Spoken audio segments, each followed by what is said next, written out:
കേരള ബ്ലാസ്റ്റേഴ്സിൻ്റെ ആരാധകരെ സംബന്ധിച്ചിടത്തോളം ഇപ്പോൾ അത്യാവശ്യം ആശ്വാസമുള്ള ഒരു വാർത്ത വന്നിട്ടുണ്ട്. കാരണം കേരള ബ്ലാസ്റ്റേഴ്സിനെ ടേക്ക് ഓവർ ചെയ്യാൻ IBS സോഫ്റ്റ്വെയർ കമ്പനി റെഡി ആയിട്ടുണ്ടെന്നാണ് അറിയുന്നത്. അടുത്ത ആഴ്ച അവരുമായിട്ട് ബന്ധപ്പെട്ട ചർച്ചകൾ നടക്കും. നിലവിലെ ഉടമകളായിട്ടുള്ള മാഗ്നം കൺസോർഷ്യം റേറ്റ് കുറയ്ക്കും എന്നുള്ള തരത്തിലുള്ള വാർത്തകൾ പുറത്തേക്ക് വരുന്നത് ഒരു പ്രതീക്ഷ നൽകുന്നുണ്ട്. പക്ഷേ മാഗ്നത്തിനെ കുടിച്ച വെള്ളത്തിൽ നമ്പാൻ പറ്റത്തില്ല. അത്ര വിശ്വസിക്കാൻ കൊള്ളാത്തവന്മാരാണ് അവന്മാർ. പക്ഷേ IBS അത്യാവശ്യം പോസ്പെക്റ്റീവായിട്ടുള്ള കമ്പനി തന്നെയാണ്. അവർക്ക് ദീർഘകാല പദ്ധതികളുണ്ട്. ഇത്തരത്തിൽ ഉത്തരവാദിത്തമുള്ള ഒരു കമ്പനിയിലേക്ക് കേരള ബ്ലാസ്റ്റേഴ്സ് എത്തുകയാണെങ്കിൽ ബ്ലാസ്റ്റേഴ്സിനും ആരാധകർക്കും ഗുണമുണ്ടാവും എന്നുറപ്പാണ്. കാരണം IBS 1997 സ്ഥാപിതമായതിനു ശേഷം വിവിധ രാജ്യങ്ങളുടെ വിമാന ഗതാഗതത്തിനെ പോലും നിയന്ത്രിക്കാൻ മാത്രം കപ്പാസിറ്റിയുള്ള ഒരു സംഘടനയായിട്ട് വളർന്നു വന്നിട്ടുണ്ട്.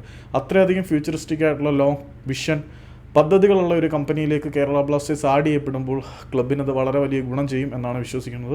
ഏതായാലും മാഗ്നത്തിനെ പോലുള്ള ഉഡായിപ്പ് പരിപാടികൾ അവർക്കുണ്ടായിരിക്കത്തില്ല.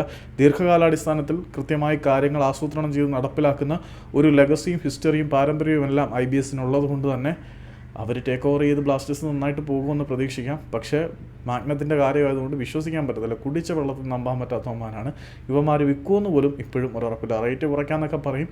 പക്ഷേ ഇവന്മാരുടെ ഗുണം വേറേതാണെന്ന് അവന്മാരുടെ പൂർവ്വകാല പ്രവർത്തനങ്ങളിൽ നിന്നും നമുക്കറിയാവുന്നതാണ്.